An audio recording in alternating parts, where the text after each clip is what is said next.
Happy Saturday. Welcome into WagerTalk's Last Call. I'm Meghan Payton. Thank you for being patient with us as we figure out some technology issues. This is going to be a great show. It's going to be madness over here, just like it's been in March Madness. The madness continues to make everyone go crazy. My bracket's completely destroyed. I had Alabama winning. I don't know how you guys are doing, but I'm not doing too hot. So I need the panel to come in here, give me some last minute bets. But this show, Last Call, is all about you. It's all about the questions that you have for our handicappers. I'm merely just going to facilitate it, the talking head that helps direct the questions that you have. It's all about YouTube Live. So head over to the chat right now. We have four amazing cappers joining us today to break down college basketball, NBA. We're going to talk some UFC, plenty of action. So head over, get your questions in. Tell us what bets you're leaning on this evening. Let's talk March Madness. It's been crazy. There are no one seeds left. All four one seeds have been eliminated. San Diego State upsets Alabama. Miami upsets Houston. This has been crazy, and I'm all here for it. The teams that can score are the ones that remain. They've got good guard play. They've got experience. They're physical, and this is what we love to see in March. Let's bring on our very first handicapper for today's show, Bryan Power, here to break down college basketball. Bryan, you've been doing great this week. You have a 3-for-1 all access pass. Explain to the audience where and what that is and how they can find it. Yeah, Megan, thanks for having me on. It's a great deal. Many people have taken advantage of it. Bottom line is this last summer, I came on board here at WagerTalk.com along with Ben Burns and Jazz Ray. All three of us came over from covers experts. And now, for the first time ever, you can get all of our picks, all three of us, for just $59. That's three for the price of one, like you said. So one all access pass for 3 days, normally $59. In this instance, you can get all three of our plays for 3 days for just $59. I would implore everyone here to take advantage, as you can, of course, get both days of the Elite Eight and one day as well. We have two games on the slate for tonight. These teams look to make it to the Final Four. Before we break down a game that you're eyeing, how's your bracket doing after all this madness? Well, the bracket obviously isn't doing so great after last night. I had Houston and Alabama in my Final Four.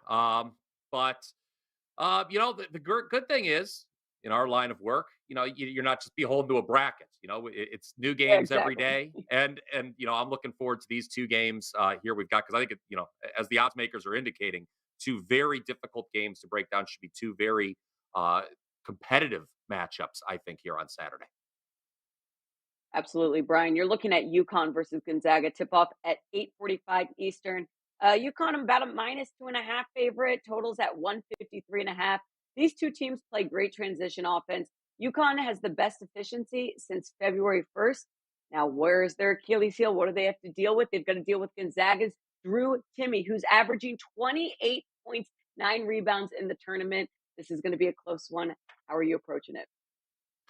Yeah, and so it's really interesting. And if you would have watched these games, you're probably going to be shocked by this. But shot quality data, if you're into that sort of thing, suggests that UConn actually should have lost each of its last two games. Quick note, that's also the same for today's other favorite, Kansas State. And the key for UConn against both Arkansas and St. Mary's is they shot the lights out, 54%, 57% from the field. And it's not like Gonzaga is known for its defense. So if you're a UConn fan, you're probably feeling pretty good about the offense heading into this one tonight. But the Zags defense, as we saw, Megan, on Thursday night, might be a little bit different, might be a little better, pardon me, than it's given credit for. UCLA goes ice cold in the second half. They fail to make a basket for an 11-minute stretch. That certainly decided that game. I'm not saying that's going to happen again here with UConn by any means, but you got to wonder when you take a look at the defensive efficiency rating for Gonzaga. I believe it's 77th right now over at KenPom. Is some of that due to disinterest in the regular season? How much do you give defensively on a Thursday night when you're facing the likes of Pacific or Pepperdine or Santa Clara? And you can just outscore these teams on any given night. You can have your way at the offensive end. I made this number UConn -1, so I think it's trending in the wrong direction.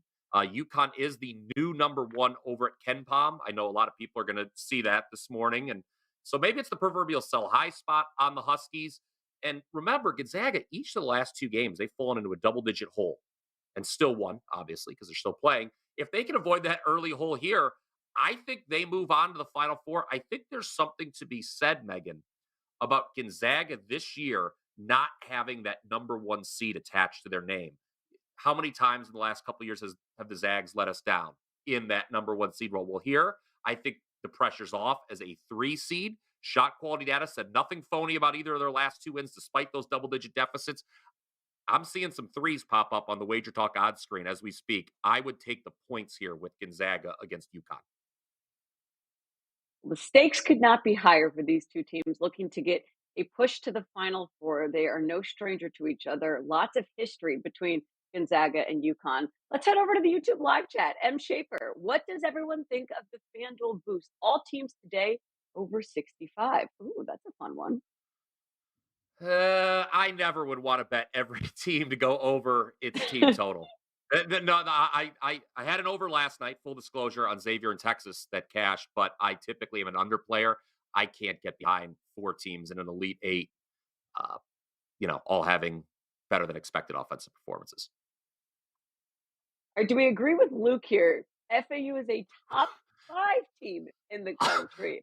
I'd say top 15, 20, maybe top 5. What are your thoughts? Yeah, I mean, okay, were they underseeded at number 9? Yes, that's very obvious. I don't think they're a top 5 team in the country now, obviously. You can't say that they're not top 8, I guess, if they're still playing. I agree with you, Megan, what you said, top 17. I think that's what they're at KenPom right now. Interesting. They Yeah. are rated in those ratings above Kansas State. Yeah, they were obviously underseeded. FAU and Conference USA, I talked about it on Wednesday on the Happy Hour tip-off show. Conference USA is doing great, not just in this tournament, but the NIT as well with North Texas and UAB. Brian, what's nice about March Madness is that you don't have to be consistent. The consistent teams aren't necessarily in this tournament right now. It's the teams that are able to match up well against whoever they're playing and win in any given day. This is like any given Sunday, but the March Madness edition. All right, Nick says, does the energy Gonzaga put into coming back matter at all? Put into coming back. All right, got it. Does Gonzaga's energy into how they can rebound and come back after being down, is that going to affect them today against UConn?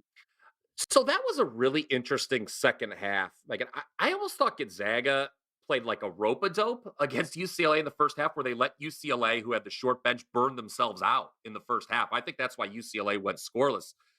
They were obviously playing shorthanded. Gonzaga, even though they fell behind, got UCLA to play faster than they wanted to, and UCLA just had nothing left in the tank down the stretch. Obviously, until they took the lead briefly there, but no, I don't think that's a concern actually with Gonzaga.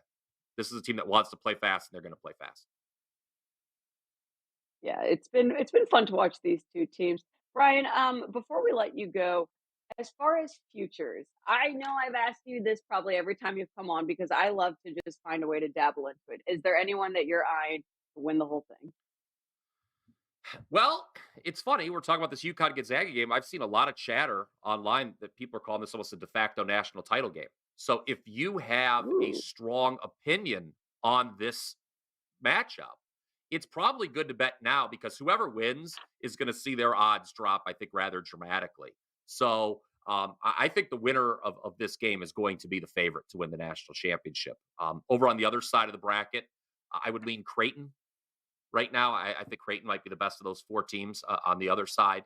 So, yeah, I think it boils down to UConn and Gonzaga, though. Right now, you're getting a good price on them as of 11:30 a.m. on Saturday. And Bryan obviously, I like Power, we Gonzaga, so appreciate you. do with that what you will. Hey, take a look at them futures potentially. Bryan Power, we appreciate you joining us here at Wager Talk Last Call. Always great to have you. 3-for-1 all access pass up at Wager Talk. Don't miss it. Brian, we'll see you next time. Absolutely. Next up, we're going to have Drew Martin joining us. Right now, I'm looking at some odds that are more important than the March Madness. The odds are minus 350. Drew Martin with the backwards hat. Are we taking it or are we not? I might pass. Maybe a little sideways. Drew Martin here to break down some college basketball. Reminder, get in the comments, ask your questions. I'd love everyone to go in right now and say who they have for the 2 games up on the slate, who's making it to the Final Four this evening. Drew Martin, thank you very much for joining us. The odds were against us. Frontwards hat, Drew, this morning. How are you, and what do you have going on at Wager Talk? Megan, I'm doing good. Happy Saturday to you. And I love Vegas DGen. Shout out to him in the chat box, putting up some odds. Front facing hat, backwards hat. Even some guys throwing out, maybe sprinkle a little bit on huge money line, no hat. I'll tell you this, before noon Eastern on a Saturday, don't waste your money on the no hat one. That's the way I would go, Megan. But overall, I needed a sport, what I feel like is the best uniform in sports. And it sounds like they're going to be wearing it on Fridays, talking about the fish on the diamond. So I'm excited about opening day starting on Thursday. And of course, we got the MLB betting show right here on Wager Talk YouTube. So it's an exciting time overall with March Madness going on, Megan. There's so much going on. If you're a sports fan right now, I don't know how you couldn't be more excited than this. Before we get into a game you're breaking down, Drew, you have a 5% play up for the Elite Eight. You're winning 71% this week. Where can people find you? Yeah, wagertalk.com, experts page Drew Martin. And yeah, got the 5% up for tonight, guys. And what we got a special coupon code as well, Elite 10, ELITE 10 at checkout, takes $10 off. So yeah, got that slated to go tonight. Excited about it, Megan. Let's get into some March Madness. FAU, apparently, according to the chat, maybe a top 5 team. I'm going top 20. FAU versus the 3 seed Kansas State tip off at 6:05 Eastern. Kansas State about a 1.5 point favorite. This has been flipping a little bit. You can get it at 2 on some books. Totals at 143.5. FAU's showed us that they are undervalued. The biggest thing for them is going to be Kansas State's top player, Noel. He is a March Madness legend, 19 assists against the win versus Michigan State. How's his ankle, though? 90% is what they say. That's the one thing that makes this game a little bit difficult to handicap. How are you leaning in this one? It absolutely does. I mean, he's such a big part of their offense for the Wildcats. I mean, in the Big 12 conference, which in my opinion was probably the best conference in college basketball, when you watch Kansas State and when they excelled, it was him driving to the basket, him creating for open shots for other guys on the team. And with him not being 100%, or at least projected not to be 100%, I do downgrade Kansas State a little bit. And they're going up against FAU here, Megan. Um, Bryan Power touched on it a little bit in terms of Conference USA, guys. I don't think enough people are realizing that this is the most underrated conference in college basketball. When you look at the postseason right now, which a lot of times postseason, other teams, what they're doing, in my opinion, in my handicapping by my numbers, it's not fully accounted for in the betting markets. And sure enough, in the NIT, half the teams in Las Vegas for the Final Four are from Conference USA, UAB and North Texas, both really good teams. And then when you look at the only other postseason tournament in college basketball, the CBI in Daytona Beach, the Charlotte 49ers from Conference USA, they won that tournament. So in terms of a conference being underrated in postseason, I've never really seen anything like this from one conference dominating the postseason. And now we have FAU in the Elite Eight, one win away from punching a ticket into the Final Four. This team has the best record straight up in the sport. Out of 360 plus teams, it's FAU with the best record and one of the best against the spread records. I mean, they're 24-11 against the spread, Megan. They're 7-3 their last 10. This team is still being underrated in the betting markets. I like FAU plus the 2. Sprinkle some on the money line because I think the Owls, they're punching their ticket into the Final Four, Megan. And A1 Steph gives another reason to believe this. Do you worry about the legs for KSU, the tired legs, that is, after a big overtime game? This was the only overtime game we've seen in the tournament against Michigan State out in Madison Square Garden. I worry about it. Sure. It's a worry. And I'll start off by saying sometimes, in college, I think just in college athletics overall, we got to remember, 19 to 23, I could go out all night, get up the next morning and play in a big pickup game of basketball and feel fine. These guys are top athletes. They're getting out there. I don't downgrade them a huge amount for it, but I don't think it's a plus by any means. Keep in mind, this is the short turnaround. This isn't the, you played on Sunday and you're not playing till Friday. This is one day off and you're back at it, same location. So, yeah, it's definitely not a plus for Kansas State. I'll tell you that much. I've gotten into my own issues with Kelly when we were looking at the Big 12 football conference championship. But now, Drew, you're going to get some hate. Saul says if Drew picks FAU, Kelly is going to hurt him. Kelly is a Kansas State grad. I'm sorry, Kel. FAU might have it here. Yeah, sorry All about right. that one. Megan, sometimes it's like you meet people in the business and it's like, oh, you can't go against my team. And then you forget about whose team is who. And it's just tough to kind of follow. Now, granted, KIV makes Kansas State very known. And it just is what it is. Friends are friends, but sometimes you got to protect your bankroll here. And hey, the number's pointing towards FAU. So when that happens, guns hot. Let's go, Owls.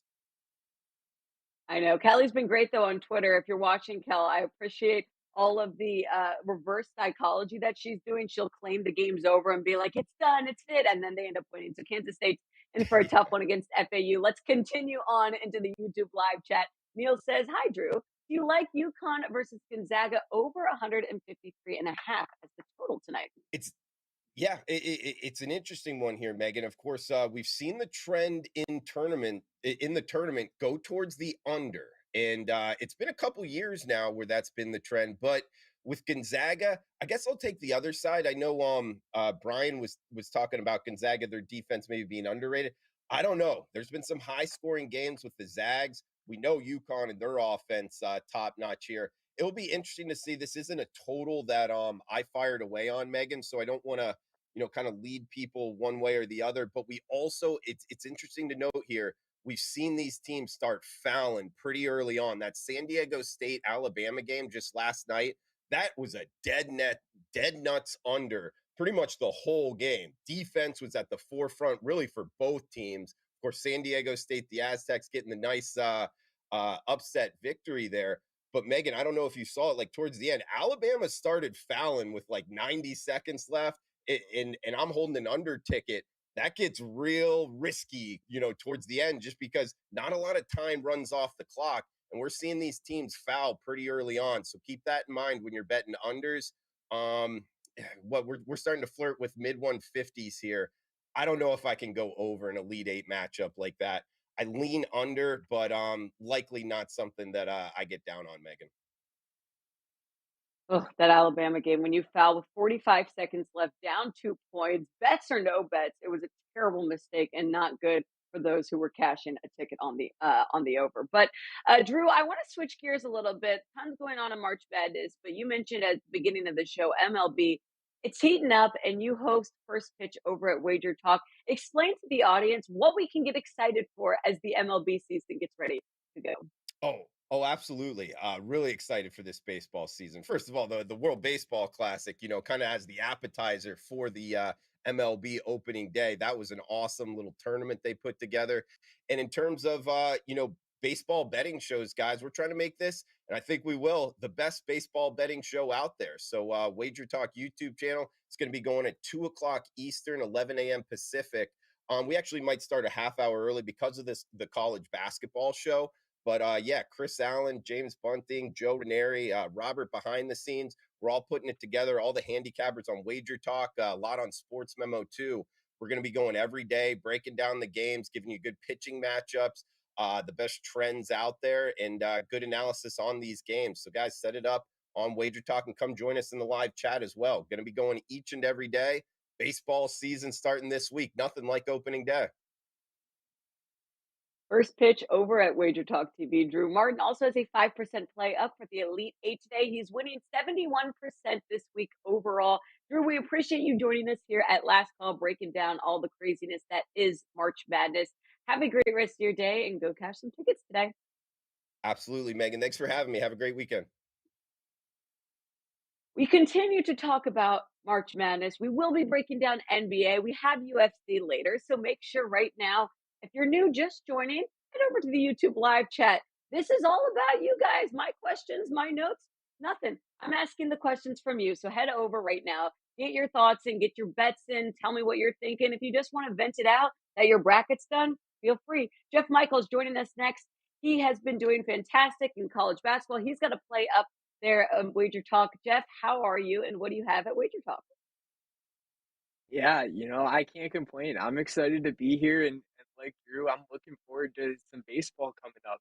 We had our Sports Memo MLB show last season. We've been doing a lot more now, combining the Sports Memo Wager Talk cappers. So looking forward to be talking some MLB with Drew, coming up, but we obviously got some college basketball still going, and only 2 games on the card for tonight. But I actually got a 2-for-1 pack over there at SportsMemo with both the college basketball games on it tonight. So I'm looking forward to that, and I'm looking forward to talking a little tomorrow actually with you today. Right? We got to talk some Sunday action. And my mistake, Jeff is over at sportsmemo.com. So anything that you want to find from him, head over to SportsMemo. He's got a college basketball play up for tonight. We're going to talk Sunday's game. Let's get into it. We've got Miami versus Texas. Miami with a huge upset against Houston. Tip off for that one Sunday, 5:05 Eastern, a little bit earlier. Texas is -3.5. The total's at 149.5. Miami seems to not be messed with after getting their feet going in March Madness. They've been flying. And Miami's experience, here's what I like about them. They're physical, they're tough, they don't turn the ball over. So if I had to lean here, Miami seems the right spot, but you are the expert. What are you leaning in this matchup? Yeah, I'm right there with you, Megan. If you guys, when you guys go over and grab that play on my page, you guys can check it out too. We put up a 2-page full PDF of trends and angles on it started for the Sweet 16, but it does still have some looks there that apply to the Elite Eight over sm.buzz/JMS.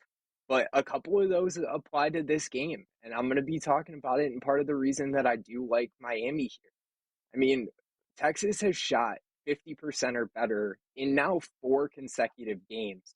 The trend that we are looking at that you'll find on that page is back-to-back games shooting 50% or better. In the tournament, those teams are just 3-10 against the spread in the last 13 in the game to follow.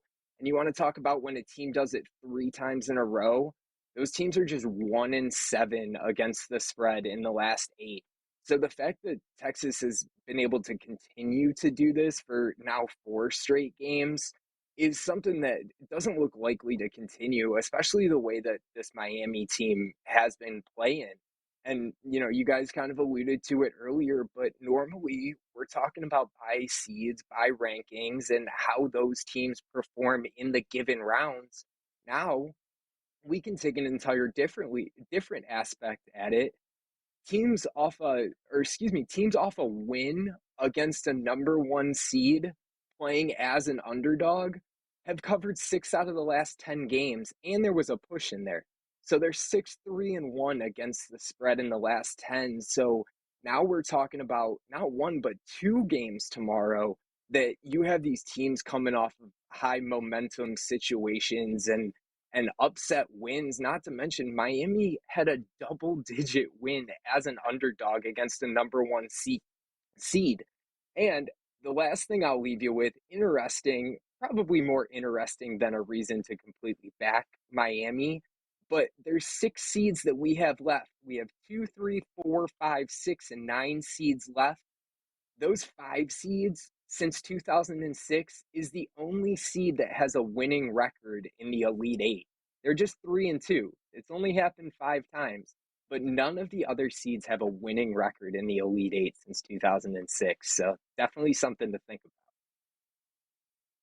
Miami's got to make their shots. They're not going to be able to just play tough D against this Texas team, but good for Miami. They're one of the best at fast breaking shots or fast breaking points. Hey, we got to pause this whole March Madness discussion to talk about a very important question Saul has. Since Dad has the pen, maybe Jeff Michaels can get a pencil. I'm repping your dad's pen. Are we going to get some sort of new branding deal for you, Jeff? I was thinking about, I always have to have my pen handy because it does do all, half the work for me, but I think I do have to get something with my own stuff on it, huh? Jeff Michaels, the son of trends expert Ralph Michaels. But Jeff, you are on your own, a fantastic capper. And Vegas, Dejan has a question. Jeff, do you think Creighton keeps rolling here? I think lots of people didn't/don't have them going far. So do you think San Diego State can slow them down? I'm looking at it. I think this. Sorry, I'm hesitant because I think that this play's probably going to make my card tomorrow. To be honest, haven't looked full dive into it, but I like San Diego State kind of for the same reason that I'm leaning in with Miami. I think there's a lot of momentum coming out of that big win, taking down a number 1 seed. let alone a number one seed that you thought could have won the tournament, obviously. And now you're playing, against a Creighton team, and both of these teams kind of have the pressure off. They're both those lower seeds coming in to get these upset wins. But I think San Diego State's defense has just been so impressive to me that I think it's going to be hard for Creighton to surpass that. So I would be leaning San Diego State in this one, and check it out tomorrow. Like I said, I believe that San Diego State will make the premium card. So if you guys want a little bit of a deeper, in-depth write-up, you can check it out tomorrow too. San Diego State right now +1.5. You can get them at +106 on the money line. Los Pablos says, what database do you and your father use? There's actually a couple different ones. The main one that we're going through is Killer Sports. There is one called Gimme the Dog that has its benefits for other aspects. I use that one mainly for baseball, to be honest, but Killer Sports is the most reliable in my opinion. And actually, Megan, if you don't mind, I wanted to touch on. Oh, I'm sorry. I thought it was interesting. No, go ahead. One of the comments that you guys touched on earlier that boosted 65-point every team scoring. Yeah, the I just FanDuel. thought it was very interesting that solely from a numbers aspect, you look at the two games today, the books are putting the totals at 144 and 153 and a half. With how close the lines are, just breaking down the numbers puts Kansas State at 71 and a half, or 73, excuse me, and Florida Atlantic at 71 and a half. And that UConn Gonzaga looks like, based off the lines, is a 78 to 75 game. So I didn't have any knowledge of that play coming into this, but even Vegas's lines have all four teams going over 70, let alone going over 65. So just something to definitely think about, in my opinion. FanDuel boosting the odds for all teams today over 65 points. I love a good boost, and I'm all about. It's kind of like they sell you a product. I'm going to be the first to jump on it, so I'm already going on FanDuel right now after this. M. Schaefer, great question there. Jeff Michaels, we appreciate you joining us here at Last Call, breaking down what is March Madness. You are rolling with Miami +4.5. The odds seem to be in your direction. We're seeing Miami now 3.5 on a lot of books. Thank you for joining us here at Last Call. Make sure to check Jeff out, sportsmemo.com. You've got a college basketball play up. Go cash some tickets. Good luck tonight. Thank you. And that wraps up March Madness edition of the show. But do not leave us, because there is NBA, UFC, plenty of action around the association that we got to get into. So we're going to bring on Moneyline Matt to break this down. So head over right now to YouTube Live. Start switching your brain. Start thinking about NBA, because this is always when you can get some good value. Whenever there are different big events going on, maybe there's not as much impact on the NBA. So Moneyline Matt here to talk about it. Thank you very much for joining us here at Last Call, Matt. Great to see you. You've got a 7-day NBA pass at SportsMemo. What is that, and where can we find it? Yeah, 7-day NBA pass over at SportsMemo. That includes myself and everyone on the NBA Triple Double Show. That is a show hosted by myself and Ronald Kabang. We break down the NBA slate every Monday, Wednesday, Friday, and we give a best bet as well. So definitely some value there. As the season closes down, you definitely want to target some specific teams, some specific matchups, and there are definitely some teams to be fading going forward. But that means there are a lot of opportunity as well. And for a Saturday, once again, I think we have a pretty good slate. Last time I was on the show, we gave the Chris Paul double-double. That absolutely smashed at +140. And then we also had Jason Tatum at 30+. So we swept the board last time, and let's keep it going. Let's do it once again. I'm ready to break everything down. I'm excited about this matchup that you're looking at. Clippers versus Pelicans. My poor Pelicans. Are they going to be able to even make it into the play-in at this point? Two teams out in the West looking to make a push. Clippers set at the 4th in the West right now. Tip-off at 10:40 Eastern. This game's out in LA. Clippers -5. Total at 224.5. Matt, you're eyeing a player prop in this one. Where should we be betting? Yeah, for this matchup in particular, I'm actually taking a look at Jonas Valanciunas, the center for the New Orleans Pelicans. And there's a couple reasons why I'm doing that. For one, when you take a look at the Los Angeles Clippers at this point in time, Paul George went down with a knee injury. It's looking like he's going to be out for an extended period of time, hopefully back for the playoffs. But for me, what that means is, again, when you look at this Clippers team, in the past, they would like to go with some small ball style lineups. And with Paul George out, I don't think you can do that anymore. I think you have no choice but to run Ivica Zubac for extended minutes, as well as Mason Plumlee coming off the bench. And what does that mean? That generally means that Jonas Valanciunas is going to have to be in that game because of the height with Ivica Zubac and with Mason Plumlee. And in addition to that, you might look at the past games for Jonas Valanciunas against the OKC Thunder, and the Thunder don't have a true center, and that's why you saw a variation in his minutes, why he got a lower output in those matchups. Now he's going against big bodies, and that's generally when you want to target Jonas Valanciunas. And this is a game with a -5 spread, a 224.5 point total. And, again, we've talked about this in the past. When it's a lower total, like somewhere outside of the 230s and everything, you tend to get more rebound opportunities on top of that. And right now with this Pelicans team, to your point, Megan, they are fighting for a playoff spot. They are the 9th seed right now. And the Western Conference is really bundled up. So one game, one win or one loss can really separate you from a lot of those teams throughout that conference. And with this Pelicans team right now, they're relying on 3 guys, maybe 4, but it's Brandon Ingram, CJ McCollum, Jonas Valanciunas, and Trey Murphy. And in this spot, I really do like the look of Jonas Valanciunas once again because of that matchup with Ivica Zubac. Ivica Zubac is more of an offensive-minded center.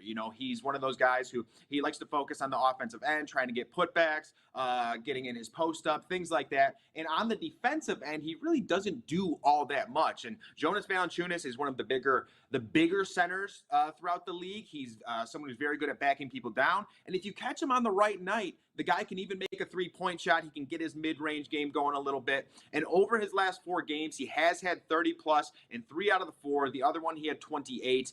And on the season, this Clippers team is giving up 25 points per game to the center position, which is 9th worst throughout the NBA, while also giving up 15 rebounds per game, which is 13th worst. So again, I think Jonas Valanciunas is going to own a lot of those minutes.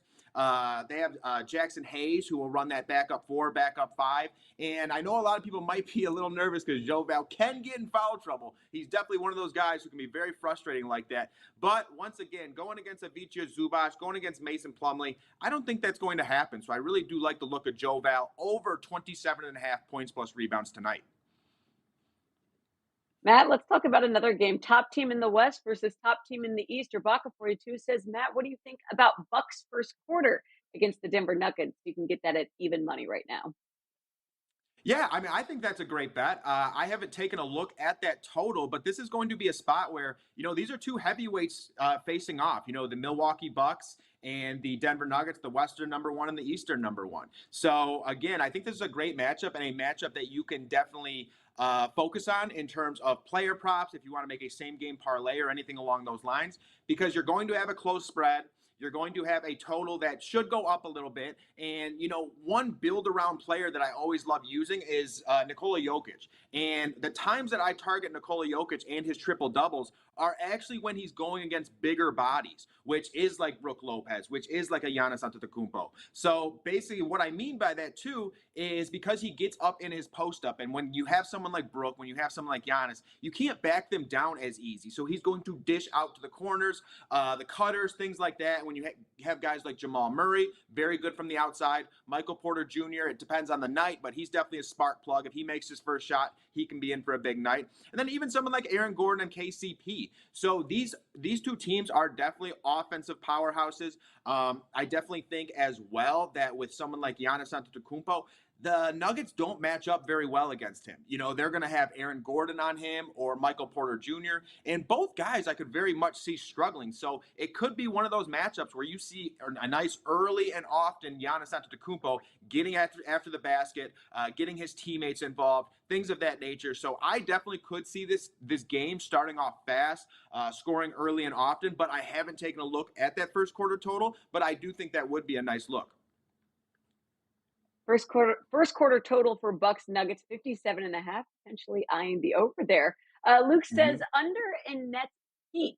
The total for that one's at 222 on FanDuel Sportsbook. Yeah, that's definitely a team that the Heat are just a team in general that I like to take their unders. I believe this is off the top of my head, but believe they're holding opponents to 108 points per game at home this season. So again, that's definitely trends to the under. They have guys who can match up well against Michael Bridges, Cameron Johnson, Spencer Dinwiddie, and the guy that you really do have to focus on here is Michael Bridges, and I'm sure that Jimmy Butler will get that assignment in this matchup. And we all know what Jimmy Butler can do. And I'm incredibly impressed with how Michael Bridges has been playing. He's making very tough shots. He's playing very confident on top of that. But this Nets team just does seem to struggle. They can't close out games very well. Someone like Bam Adebayo matching up against Nicholas Claxton, that's a really tough matchup for Nicholas Claxton. I think he could hold him down as well. So yeah, just in general, this is a Heat team that I really do like taking their unders more often than not when they are at home. And this is a Nets team as well that has been pretty inconsistent as of late. Unfortunately, I had Nets money line against the Cavaliers the other night and saw them squander an 8-point lead to lose that game in the final seconds. And I just think that's who they are right now, and they're not going to have enough time to truly come together and make a nice run or anything along those lines. So I would 100% be with that under there. The Heat are a team that I tend to side with that under more often than not. And on top of that, I think the Heat match up very well against this Nets team and could make things tough for them. Neil has another question in the chat. Hi, Matt. The Sixers usually bounce back after a loss, even though tonight is the second night of a back-to-back. Do you like Sixers -2 versus the Suns? Sixers coming off a loss to the Warriors. Yep. And what's up, Neil? And just want to say happy Saturday to everyone, as always. But this is one of those matchups, actually, where I'm looking at this line right now, and it's a little interesting because the Suns, to me, should not be favored in this game. So it might tell me that Joel Embiid could sit out in this matchup. Joel Embiid was a game-time decision yesterday going into that Warriors game, and he got full run. He absolutely went off. I think he had 46 points, and I'm not sure about James Harden either. But for me, it's a spot where it's very tough to back the Suns. I'm not going to lie. But this Suns team now has lost 6 out of 7, maybe, something along those lines. And I do understand that they have definitely traded away some of their depth due to Kevin Durant going down, so now they don't have that, and they traded away that depth to the Nets, is what I'm saying. But this is just one of those spots. I think I'm backing the Suns. I'm going to be honest. I think it's a spot where Devin Booker gets it going, Chris Paul gets it going, maybe even someone like Josh Okogie. And I very much understand it's tough to put your faith in a center like Jock Landale or Bismack Biyombo. And if, in fact, Joel Embiid is declared in, I might change my mind. But I actually don't think he's going to play. I think this line is somewhat telling me that Joel Embiid is going to sit out in this matchup. And don't get me wrong, I love Tyrese Maxey. I think he's a young superstar in the making. I think he could have a good game. But if, in fact, Joel Embiid sits and potentially James Harden as well, then I would go with the Suns, I believe. And, one last thing is this Sixers team has been playing so good. And now that they're on a back-to-back, I understand they're coming off a loss, but I don't think there's going to be that urgency there like that of the Phoenix Suns. This Phoenix Suns team desperately needs a win. That's still playoff positioning going on, things of that nature. So I would actually be backing the Suns there, and I'm very much considering making that an official play for me.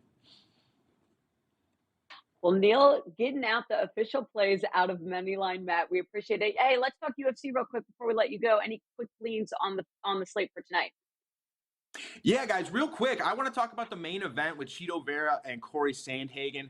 I think this is going to be an awesome fight. I am so excited for this. Marlon Vera, one of my favorite fighters. Corey Sandhagen, one of my favorite fighters. But, these guys are very different. They're primarily strikers, but Corey Sandhagen, very busy, mixes up his kicks, punches, striking ability. And Chito tends to start a little slow. He tends to feel out his opponent, stuff like that. So for me, it is tough to go Chito here. I think, some of the guys that he was fighting, the Dominic Cruz fight, Dominic Cruz was actually landing some strikes, and then Chito got him out of there. And the same thing with a lot of Frankie Edgar, same thing with Frankie. And Corey definitely has had the higher skilled opponents at this point in time. But one thing that I found interesting, and this is something that FanDuel Sportsbook does specifically, is they will give you both fighters in a parlay. And one thing that I really liked was Chito Vera, KO TKO or Corey Sandhagen points. And it's a little juicy. It's minus 170. But if there are two outcomes of victory, Corey Sandhagen is the points, is the path there for Corey Sandhagen points is the path there in my eyes. Just because he's the busier fighter, he's more active on his feet, he's going to pressure, things of that nature. And then as we know, Cheeto is really good at that home run shot, that front kick getting you right on the chin. He's so diverse with his kicking and punching. And here's the thing, though. Corey Sandhagen has never been knocked out, but that doesn't mean it can't happen. That is something that is common in the UFC. Everyone gets knocked out at some point. These guys are so powerful, so precise. So for me, I think that's a really good look right there. Cheeto KO, TKO, or Sandhagen points minus 170. And one last thing, co-main event, Holly Holm. She's 41. She's 41. She's had a 2-year layoff, and she is minus 225. That is way too juicy for me. I am not going near that one. I don't care who she's fighting. When they are 40 plus, it's generally a fade for me. So I'm just saying, be weary about that one. Moneyline Matt, breaking down UFC, NBA, the expert of all. We appreciate you joining us here at WagerTalk's Last Call. You can find Matt over at sportsmemo.com. He has a 7-day NBA pass, so make sure to check that out. Cash some tickets tonight, Matt. Thank you for joining us. Thank you. Have a good one, everyone. And before we wrap up our episode of Wager Talk's Last Call, Los Pablo, Megan, give my best bet out, which is Pelicans +5. Clippers are 1-5 against the spread in their last 6 games, playing on 1 day of rest. The Pelicans 39-17 against the spread in the last 56 meetings. Los Pablos, this is music to my ears as I'm looking for the Pelicans to make a push to the playoffs. They're currently 9th in the West. Let's get them moving up. Thank you very much for joining us here at Wager Talk's Last Call. Let the madness continue as the teams fight for a spot in the Final Four. We're here to break it all down. Wager Talk's Last Call here Thursday, 6 p.m. Eastern, Saturdays, 11 a.m. Eastern. We'll see you here next time. Thank you for joining.